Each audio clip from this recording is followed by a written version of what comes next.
Hello mga partner, for today's video tuturuan ko kayong bumili ng may promo.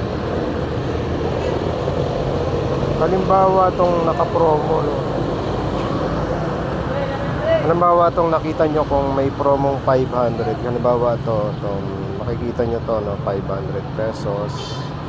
Meron namang 1,000, no? So i-click lang natin tong check for more.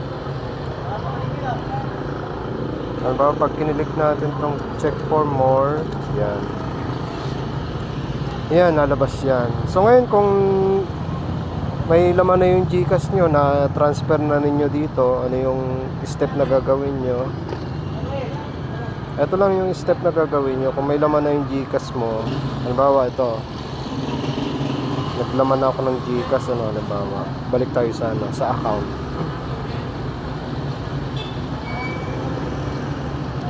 Ayan, so puntahan lang natin yung account kung pumasok na yung GCash.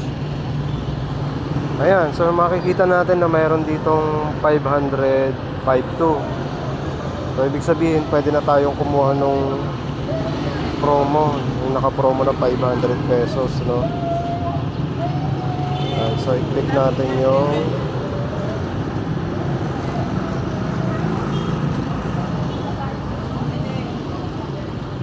click lang natin yung promo. Hanapin natin, ha. Yan. So ito na yun. Click natin yung check for more. Tapos pag na-click na natin, click lang natin tong rental generator. Yan. So click na natin to, no? Tapos i-confirm lang natin. Confirm less leases. Yun. So nag-successful na siya. Successful na siya mga partner, no? So ngayon pumunta tayo sa history.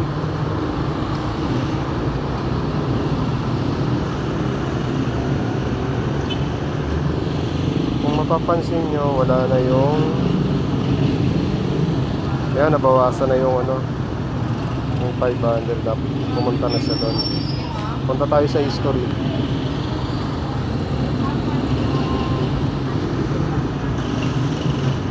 $500, ayan.